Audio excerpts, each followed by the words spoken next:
આપ જોઈ રહ્યા છો સ્પાર્ક ટુડે ન્યૂઝ। ગુજરાતમાં કોંગ્રેસ દ્વારા સંગઠન સૃજન અભિયાન અંતર્ગત આજે જેતપુરમાં કાર્યક્રમ યોજાયો છે। આ કાર્યક્રમ ઓલ ઇન્ડિયા કોંગ્રેસ સમિતિ દ્વારા સંગઠનની સમીક્ષા કરી સંગઠન મજબૂત બનાવવાની શરૂઆત કરવામાં આવી છે। તેમજ કોંગ્રેસના નેતૃત્વના માધ્યમથી સંગઠન સૃજન અભિયાન શરૂઆત ગુજરાતથી કરાય છે। સાથે જ ગુજરાતના તમામ જિલ્લામાં એઆઈસીસીના નિરીક્ષક, પ્રદેશના નિરીક્ષક સહિત કોંગ્રેસના નેતાઓ, તાલુકા મથકે જઈને આગેવાનો, કાર્યકર્તાઓ સહિતના જે લોકો છે તે કોંગ્રેસના સંગઠનની સમીક્ષા કરી અને મુદ્દાઓની માહિતી લઈ 31 મે પહેલા ગુજરાતનું જિલ્લા કક્ષાનું સંગઠન જાહેર કરવામાં આવશે। સાથે જ કાર્યક્રમની શરૂઆત પહેલગામમાં બનેલા જે ઘટના છે તે મૃતકોને 2 મિનિટ મૌન પાડી અને શ્રદ્ધાંજલિ આપવામાં આવી છે। ઓલ ઇન્ડિયા કોંગ્રેસ કમિટી દ્વારા આખા દેશમાં સંગઠનની સમીક્ષા કરીને મજબૂત સંગઠન બનાવવા માટેની શરૂઆત કરવામાં આવી છે।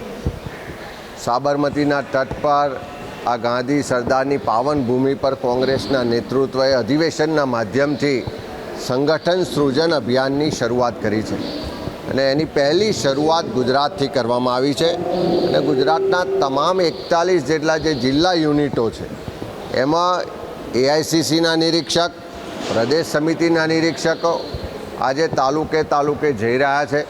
બધા જ આગેવાનો, કાર્યકરો, સામાજિક સંગઠનો ને સૌ લોકોને મળી રહ્યા છે અને સૌના અભિપ્રાયો સાથે કોંગ્રેસના સંગઠનની સમીક્ષા થશે।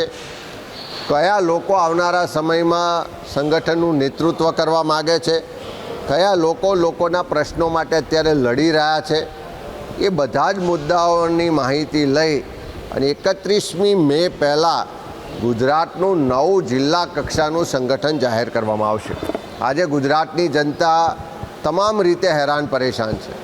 3 દાયકાના શાસન પછી પણ આજે યુવાનો બેરોજગાર છે, શિક્ષણ મોંઘું છે, આરોગ્યની સેવાઓ પૂરતી નથી, ખેડૂતો આર્થિક રીતે પાયમાલ થયા છે, ગૃહિણીઓ મોંઘવારીનો માર સહન કરી રહી છે, નાના મોટા વેપારીઓ હેરાન પરેશાન છે। ગુજરાતની ઓળખ સમાજે ઉદ્યોગ હતા, જે હીરા ઉદ્યોગ હોય, ટેક્સટાઇલ ઇન્ડસ્ટ્રી હોય કે સિરામિક્સ ઇન્ડસ્ટ્રી હોય, આ બધામાં મંદી ચાલી રહી છે। કાયદો વ્યવસ્થાની પરિસ્થિતિ જે રીતે કથળી છે, આપણે બધાએ જોયું કે ગોંડલમાં જે રીતે ગઈકાલે બનાવ બન્યો, જે ભાજપની આંતરિક ગેંગવોર જાણે યુપી બિહારના દ્રશ્યો હોય, ગુંડા રાજ હોય એવી રીતે આખી દુનિયાએ જોયું। દારૂ, ડ્રગ્સની બધી વધી રહી છે એટલે બધા જ મોરચે નિષ્ફળ રહેલી સરકાર ભ્રષ્ટાચારમાં લિપ્ત છે। દાહોદમાં આપણે બધાએ જોયું કે મંત્રીના પરિવારજનો મનરેગા યોજનાના ભ્રષ્ટાચારમાં મોટા પ્રમાણમાં સંડોયા હોવાની ફરિયાદો થઈ છે। આવી બધી જ રીતે હેરાન પરેશાન જનતાના પ્રશ્નોને વાચા આપવા માટે આવનારા દિવસોમાં કોંગ્રેસનું આ સંગઠન રસ્તા પર ઉતરીને લડાઈ લડશે। લોકોના હક અધિકાર માટે લડવાનો સૌ કોંગ્રેસજનોએ સંકલ્પ કર્યો છે।